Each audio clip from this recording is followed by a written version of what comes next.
The president kicking off a week-long European tour today. He is starting out in Brussels, and that's where we find our Eamon Javers this morning. Morning, Eamon. Yeah, good morning, Carl. This could be a contentious NATO summit here in Brussels, Belgium today. We heard from Donald Tusk, an EU leader today, speaking to reporters here who said in a direct response to the President of the United States, "Dear America, appreciate your allies. After all," he said, "you don't have that many." So a direct response here from EU leaders to the President's rhetoric about NATO allies increasing their defense spending and overall criticism of NATO at a time in which the President is going to be meeting with Vladimir Putin in Helsinki, Finland, just next week. That Putin meeting sort of looming large over this entire summit at NATO here in Belgium this week. The president, as he left for Air Force One this morning, was asked whether or not he sees Donald Trump as a friend or a foe, and here's how he responded. I really can't say right now. As far as I'm concerned, a competitor. It's a competitor. I think that getting along with Russia, getting along with China, getting along with others is a good thing, not a bad thing. I've said that many times for many years. So we'll see.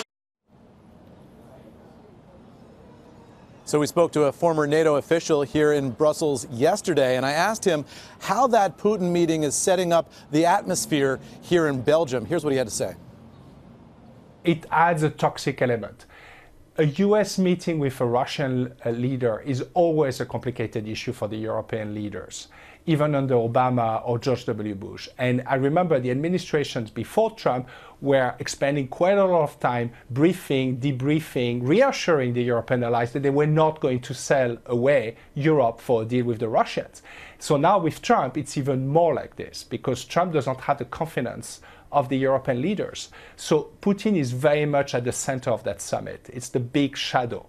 And the question is, what's going to be the deal between Putin and Trump? I don't think Trump has much room for maneuver. Congress is still controlling the sanctions now, and also many of the parameters of that relationship, but he can do a lot of political damage, which he has already done. So, Carl, one area for optimism here, U.S. officials before departing for this trip really emphasized the idea that a lot of the NATO allies have already committed to spending more money on defense. That should go a long way to reassuring President Trump that, in fact, his rhetoric is having an impact here, and he is ultimately likely to get most, if not all, of what he wants here in Brussels, guys. We look forward to seeing what Brussels gives us, Eamon, and London and Helsinki. Busy week ahead for the president.